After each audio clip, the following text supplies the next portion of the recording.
کۆماری ئیسلامی هۆکاری چوونەسەرەوەی ئاماری منداڵ هاوسەری لە ئێران. ڕۆژنامەی ئارمانی ملی چاپی تاران وتاری سەرەکی ژمارەی ڕۆژی پێنجشەممە 17 مانگی پوشپەڕی خۆی بە مەسەلەی چوونەسەرەوەی دیاردەی منداڵ هاوسەری لە ئێران تەرخان کردووە. ئەم ڕۆژنامەیە لەسەر زاری جێگیری کاروباری لاوانی وەزارەتی وەرزش و لاوان نووسیوێتی کە لە ماوەی 1 ساڵی ڕابردوودا ئاماری منداڵ هاوسەری بە شێوەیەکی بەرچاو چووەتە سەرێ.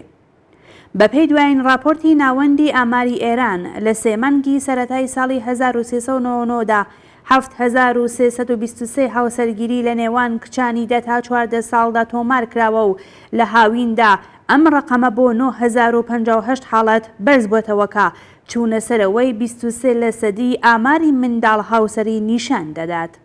هەروەها ناوەندی ئاماری ئێران زانیاری پەیوەندیدار بە تەلاقیشی لەم مەودا تەمەنیەدا بڵاو کردوێتەوە کە چوونەسەرەوەی زیاتر لە 40% نیشان دەدات.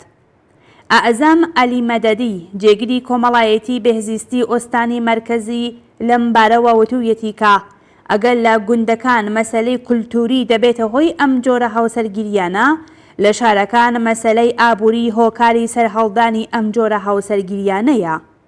لە ڕاستیدا هاوسەرگیری بۆ ئەم کچانە بە جۆرێک ڕاکردن لە فەلاکەت بە ئەژمار دێت و زۆربەی ئەم کچانە تا تەمەنی 10 تا 13 ساڵی منداڵانی کار و سەرشەقامن و پاشان بەهۆی بربەستەکانی کارکردن ناچار دەبن هاوسەرگیری بکەن چونکە تەمەنیان هاوسەنگیەکی لەگەڵ کاری سەرشەقام نییە و ئەگەر لە سەرشەقامەکان درێژە بە کارکردن بدەن ئازاری کۆمەڵایەتی دیکە دێتە سۆراغیان.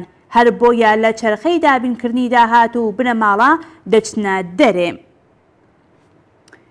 بەڵام ئەوەی کە لە سەر وتاری ڕۆژنامەی ئارمانی ملیدا باسی لێ نەکراوە ڕۆڵی ڕژیمی ئیسلامیە لە پەرەپێدانی دیاردەی دڵتەزێنی منداڵ هاوسەری لە ئێران.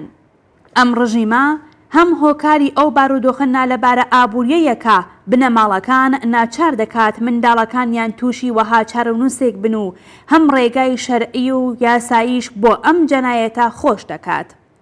بەپێی یاسا شەرعیەکانی ئیسلام سەرپەرستی منداڵ کە پیاوە دەتوانێت کچەکەی لە تەمەنی 9 ساڵیدا لە پیاوێک بە هەر تەمەنێکەوە کە بیهەوێ مارە بکات. پاش خەباتێکی دوورودرێژ بۆ هەڵوشاندنەوەی ئەم یاسایە سەرنجام دەستگای قەزایی کۆماری ئیسلامی لە ساڵی 1379دا قبوڵی کرد کە لانی کەم تەمەنی 13 ساڵی بۆ هاوسەرگیری لە یاساکانیدا بگونجێنێ. بەڵام هەر وەک هەمیشە گەلێک کڵاوی شەرعیان بۆ دووری و بەکردەوە ئەم مادەیەیان بەڕێوە نەبرد. فێڵێکی شەرعی باو ئەوە بوو کە سەرپەرستی منداڵ بەپێی شەرعی ئیسلام منداڵە 9 ساڵەکە لە پیاوێک بە هەر تەمەنێکەوە کە هەیبێ سیغەیان مارە دەکات و کاتێک منداڵەکە بە تەمەنی 13 ساڵی گەیشت هاوسەرگیریەکە ڕەسمی و بەناو یاسایی دەکەنەوە. بەم جۆرە شەرع و یاسا یەکتر تەکمیل دەکەن و ژیانی منداڵەکە زایە دەکەن.